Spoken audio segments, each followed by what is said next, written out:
Hello friends, तर आज आपण पाहणार आहोत रिअल नंबर सिस्टीम म्हणजेच काय तर वास्तव संख्यांचे प्रकार. आता यामध्ये काय आपण बघणार आहोत संख्या कोणत्या कोणत्या प्रकारे असू शकतात, म्हणजे संख्यांचे वेगवेगळे प्रकार काय काय असू शकतात ते आपण यामध्ये पाहणार आहोत. हे बघा, असं लक्षात सिक्वेन्स कसं लक्षात ठेवू शकता. नॅचरल नंबर म्हणजेच काय ज्याची सुरुवात 1 पासून होते, 1 2 3 4 5 6. दुसरं काय आहे होल नंबर म्हणजे काय पूर्ण संख्या. पूर्ण संख्यांची सुरुवात कुठून होते होल नंबरची 0 पासून. 0 1 2 3 4 म्हणजे यामध्ये फक्त नॅचरल नंबर मध्ये फक्त काय ऍड झालाय 0. आता तिसरं काय आहे इंटिजर्स. इंटिजर्स म्हणजे काय पूर्णांक संख्या. पूर्णांक संख्येची सुरुवात कुठून होते -3 -2 -1 आणि यामध्ये 0 पण असतोय 1 2 3 पण असतंय. म्हणजे इंटिजर्स मध्ये नॅचरल नंबर पण येतात ते, होल नंबर पण येतात ते आणि एक्स्ट्राचं काय येते यामध्ये निगेटिव्ह नंबर्स म्हणजेच काय तर वजाच्या संख्या पण येतात. कळलं तुम्हाला या नॅचरल नंबर होल नंबर आणि इंटिजर मध्ये काय आहे यांचा फरक काय कळला. ओके, तर आता आपण बघणार आहोत इव्हन नंबर आणि ऑड नंबर म्हणजेच काय समसंख्या आणि विषम संख्या म्हणजे काय. आता बघा पहिल्यांदा इव्हन नंबर म्हणजेच काय समसंख्या. समसंख्या म्हणजे काय दोनच्या पटीत असणाऱ्या सर्व संख्या म्हणजेच काय तर 2 ने भाग जाणाऱ्या सर्व संख्या 2 4 6 8 10 12 या सर्व संख्या कशामध्ये येतात समसंख्यामध्ये. 2 4 6 8 10 या सर्व संख्या कशामध्ये येतात ते समसंख्यामध्ये. आणि आता विषम संख्या. विषम संख्या म्हणजे अशा संख्या ज्या 2च्या पाड्यात नसतात किंवा 2च्या पटीत नसतात, म्हणजे 2 ने भाग न जाणाऱ्या संख्या. बरोबर, अशा कोणत्या संख्या होऊ शकतात 1 3 5 7 9 म्हणजे या संख्या 1 3 5 7 9 या संख्या कशात आल्या विषम संख्या. आता बघा यामध्ये काय काय वेळेस बऱ्याच वेळा मुलांचं कन्फ्युजन होतं की समसंख्या म्हणजे नेमकी सुरुवात कुठून होते, विषम संख्या म्हणजे सुरुवात कुठून होते. आता ते असं कन्फ्युजन न व्हावं त्यासाठी आपण असं पण लक्षात ठेवू शकतो. हे बघा इथे काय आहे सम संख्या. सम म्हणजे काय त्यामध्ये किती अक्षर आहेत स मध्ये 1 आणि म 1 म्हणजे सम मध्ये किती अक्षर आहेत टोटल 2. आता 2 अक्षर आहेत म्हणून बघा इथे पण आहे 2 अक्षर आहेत म्हणजे ज्या संख्येची सुरुवात 2 पासून होते 2 4 6 8 10 अशा सर्व संख्या म्हणजे समसंख्या. राहिलेल्या विषम संख्या असं पण लक्षात ठेवू शकता. विषम मध्ये किती अक्षर आहेत 3 1 2 3 विषम किती अक्षर आहेत 3. त्यावरून तुम्ही लक्षात ठेवू शकता इथं बघा 3 आहे का या उदाहरणामध्ये आहे ते 3 आहे. ऑड मध्ये किती लेटर आहेत 3 1 2 3 इथे 3 आहे का 3 5 7 म्हणजे 1 3 5 7 अशा ज्या संख्या आहेत त्या सगळ्या कशात येणार आहेत विषम संख्यामध्ये. आणि इथे काय वरती समसंख्या म्हणजे 2 आणि असं पण लक्षात ठेवू शकता इंग्लिश मध्ये 4 लेटर आहेत. इव्हन मध्ये 1 2 3 4 म्हणजे 4 लेटर म्हणजे किती झाले 1 2 3 4 इथे 4 आहेत का समसंख्यामध्ये तर आहे. तुम्हाला कळलं समसंख्या आणि विषम संख्या मधला फरक काय आहे. ओके, चला आता बघूयात पुढे. चला तर मित्रांनो आता आपण पाहणार आहोत प्राईम नंबर म्हणजेच काय तर मूळ संख्या आणि कॉम्पोजिट नंबर म्हणजेच काय तर संयुक्त संख्या. आता बघा प्राईम नंबर म्हणजे काय मूळ संख्या. तर मूळ संख्येचे डेफिनेशन आहे की अशा सर्व संख्या ज्याला 1 ने किंवा त्या संख्येने स्वतः त्या संख्येने सोडून दुसऱ्या कोणत्याही संख्येने त्याला भाग जात नाही. तर याला आपण सोप्या पद्धतीने आपल्या भाषेत असं म्हणू शकतो की अशा सर्व संख्या ज्या कोणाच्याच पाड्यात नसतात त्या स्वतःच्या पाड्यात सोडल्या तर दुसऱ्या कोणाच्याच पाड्यात नसतात अशा सर्व संख्या म्हणजे मूळ संख्या. मूळ संख्या म्हणजेच काय जे कोणाच्याच पाड्यात नसतात.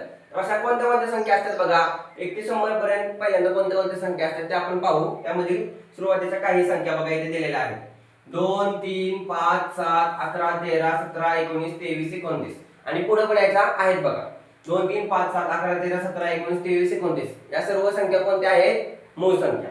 आणि आता बघा संयुक्त संख्या म्हणजे सोप्या भाषेत आपण याला असं म्हणू शकतो ज्या संख्या ज्या पाड्यात असतात कोणाच्या ना कोणाच्या तरी पाड्यात असतात अशा सर्व संख्या. आता बघा 4 6 8 9 10 12 यावरून तुम्ही लक्षात घेऊ शकता बघा 4 2 च्या पाड्यात आहे का 4 आहे 2 दुने 4 6 बघा 3 च्या पाड्यात आहे 6 3 दुने 6 8 आहेत 4 च्या पाड्यात 4 दुने 8 परत 9 पण आहे 3 च्या पाड्यात 3 3 9 म्हणजे अशा सर्व संख्या ज्या पाड्यात असतात त्या म्हणजेच काय तर संयुक्त संख्या.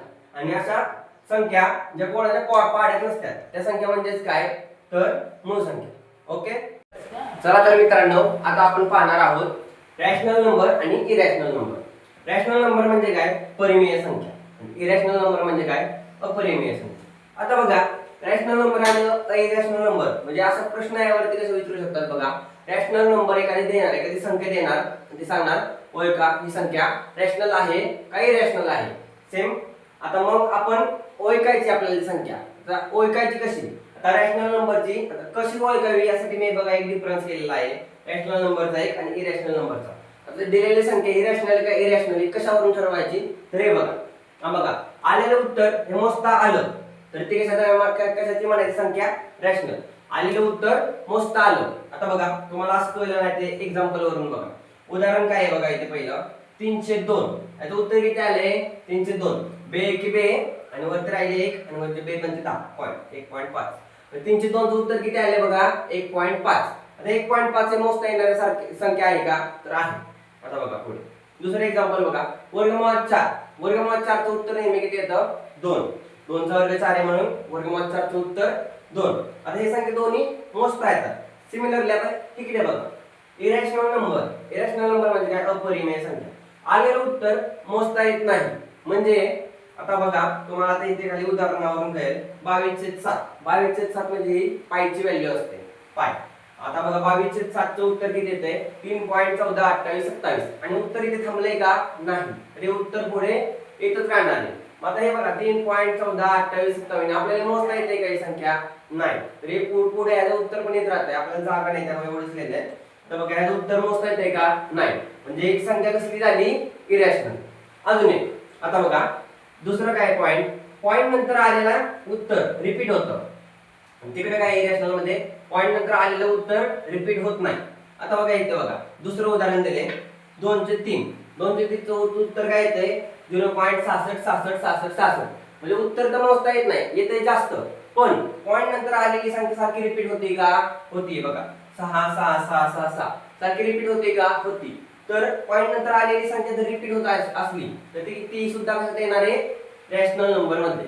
आणि इकडे बघा पॉइंट नंतर आलेली संख्या रिपीट होते का? तर वर्गमुळात 3. वर्गमुळात 3 ही पूर्ण वर्ग संख्या नाहीये. 3 ही पूर्ण वर्ग संख्या नाहीये. त्यामुळे वर्गमुळात 3 चं उत्तर येणार आहे का? नाही. तर ते उत्तर पॉइंट मध्ये येणार आहे. तर वर्गमुळात 3 चं उत्तर काय येते? 1.73 20 50 आणि पुढे पण याचं उत्तर येत राहते. म्हणजे पॉइंटच्या नंतर आलेली संख्या रिपीट होते का? नाही. बघा 7 वेगळं, 3 वेगळं, 2 वेगळं, 0 वेगळं, म्हणजे संख्या वेगळी वेगळी येते. संख्या रिपीट होते का? नाही होत. म्हणजे आलेलं उत्तर जर रिपीट झालं पॉइंट नंतर आलेलं उत्तर रिपीट झालं तर ते रॅशनल मध्ये. आणि आलेलं पॉइंट नंतर आलेलं उत्तर रिपीट नाही झालं तर ते कशात? इरॅशनल मध्ये. आणि अजून पहिला काय सांगितलं? जर आलेलं उत्तर मोजता येत असलं आपल्याला तर बघा 1.5 मोजता येते. वर्गमुळात 4 चं उत्तर किती? 2. ते मोजता येते. म्हणजे आलेलं उत्तर तर मोजता आलं तर ते कशात येणार आहे?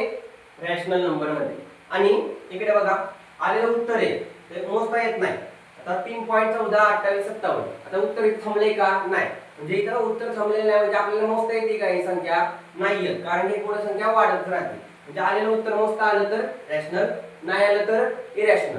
आलेलं उत्तर जर रिपीट होत राहिलं तर ते रॅशनल, आलेलं उत्तर पॉइंटच्या नंतर जर रिपीट नाही झालं तर ते इरॅशनल. तर असा आहे या दोन्ही मधला डिफरन्स. आता आपल्या रिअल नंबर सिस्टीम आपली इथं संपते. या सर्व सगळ्या संख्या आहेत ना आपण आतापर्यंत शिकलेलो.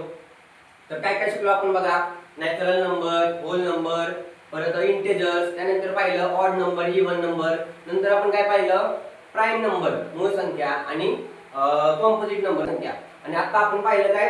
रॅशनल नंबर आणि इरॅशनल नंबर. तर हे 9 खूप महत्त्वाचे प्रकार आहेत. हे 9चे 9 प्रकार तुम्ही नीट लक्षात घ्या.